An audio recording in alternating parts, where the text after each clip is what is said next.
भाई अमेरिका में राष्ट्रपति को भी जेल में डाल देते हैं। हाँ, विदेशों में हो जाता है ऐसा। पर ट्रम्प पर ऐसा क्या आरोप था? अमेरिका के राष्ट्रपति चुनाव में धोखाधड़ी का आरोप है, जिसकी वजह से उन्हें जेल भेजा गया था। घर से अरेस्ट किया ट्रम्प को? नहीं यार, कोर्ट ने ट्रम्प को 25 अगस्त तक का समय दिया था सरेंडर करने के लिए। तब 25 अगस्त को शुक्रवार सुबह फुलटन काउंटी की पुलिस के सामने ट्रम्प ने खुद सरेंडर किया था। इसके बाद पुलिस ने उन्हें अरेस्ट कर लिया और फुलटन काउंटी जेल में ले गई।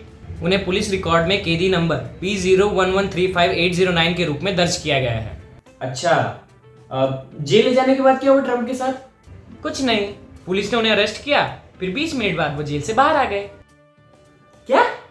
लेकिन इन 20 मिनटों में काफी कुछ हुआ। पहले तो ट्रम्प की आरोपियों की तरह तस्वीर ली गई, जिसे अमेरिकी भाषा में मगशॉट कहा जाता है।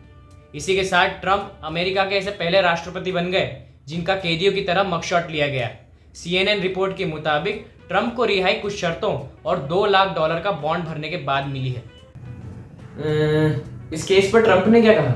जेल से बाहर आने के बाद ट्रम्प ने कहा कि मैंने कुछ गलत नहीं किया, ये पहले भी होता आ रहा है। और ट्रम्प पर जॉर्जिया में राष्ट्रपति चुनाव नतीजे को पलटने के लिए धोखाधड़ी, धमकी देने और जालसाजी के आरोप हैं। इस मामले में उनके अलावा 18 और लोगों को आरोपी ठहराया गया है। न्यूयॉर्क टाइम्स के मुताबिक ट्रम्प को पहले एक कमरे में ले जाकर उनके फिंगरप्रिंट्स लिए गए। ये डॉक्यूमेंट्स कोर्ट और पुलिस रिकॉर्ड्स का हिस्सा बनेंगे। ट्रम्प के chief of staff mark meadows ने भी सरेंडर किया। 15 अगस्त को एटलांटा की कोर्ट में चार्जशीट दाखिल की गई थी।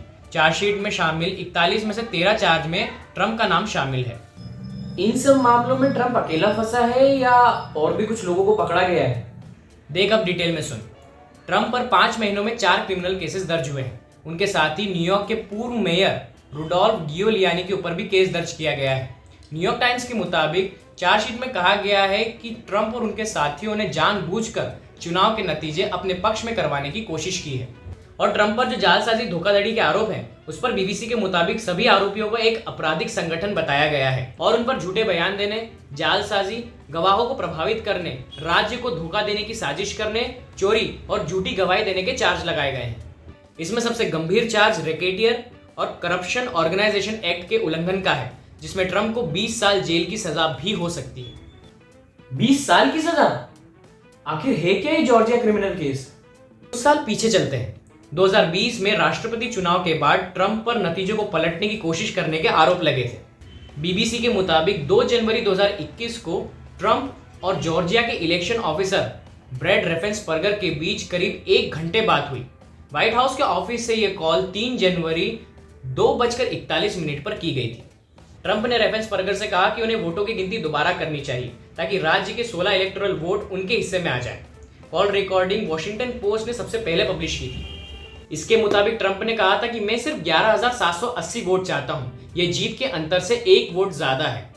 इस दौरान ट्रम्प ने रेफेन्सबर्गर को बात न मानने पर क्रिमिनल केस की धमकी भी दी थी। पिछले साल एक स्पेशल ग्रैंड जूरी ने इस मामले पर कई महीनों तक 75 गवाहों के बयान दर्ज किए थे। ट्रम्प अब तो चुनाव नहीं लड़ेंगे ना? क्यों नहीं लड़ेंगे? लड़ेंगे। ट्रम्प 2024 में होने वाले राष्ट्रपति चुनाव के लिए रिपब्लिकन पार्टी के उम्मीदवार हो सकते हैं। लगातार दर्ज हो रहे क्रिमिनल केसेस के बावजूद भी ट्रम्प की पॉपुलैरिटी बिल्कुल कम नहीं हुई है। ट्रम्प की लाइफ के अंदाज अलग है। देख, अभी जेल से छूटने के बाद उन्होंने ट्विटर पर पोस्ट किया। यहाँ उन्होंने अपना मगशॉट शेयर करते हुए लिखा, election interference, never surrender. Trump ने 2021 के बाद पहली बार ट्विटर पर कुछ पोस्ट किया है। ट्रम्प के अंदाज के लोग इतने बड़े फैन हैं कि ट्रम्प की इस पोस्ट पर ट्विटर के CEO एलन मस्क ने भी रिएक्ट किया है। और तो और उन्होंने कैंपेन मटेरियल के टूर पर उनके मगशॉट वाले टी-शर्ट्स, कैप्स और कप्स भी बेचना शुरू कर दिए हैं। वाह, आपदा में अवसर। हाँ, तू भी इस वीडियो को लाइक कर, शेयर कर और सबको बोल कि वो इंडिया लीडर को सब्सक्राइब करें। देख क्या रहा है? जा।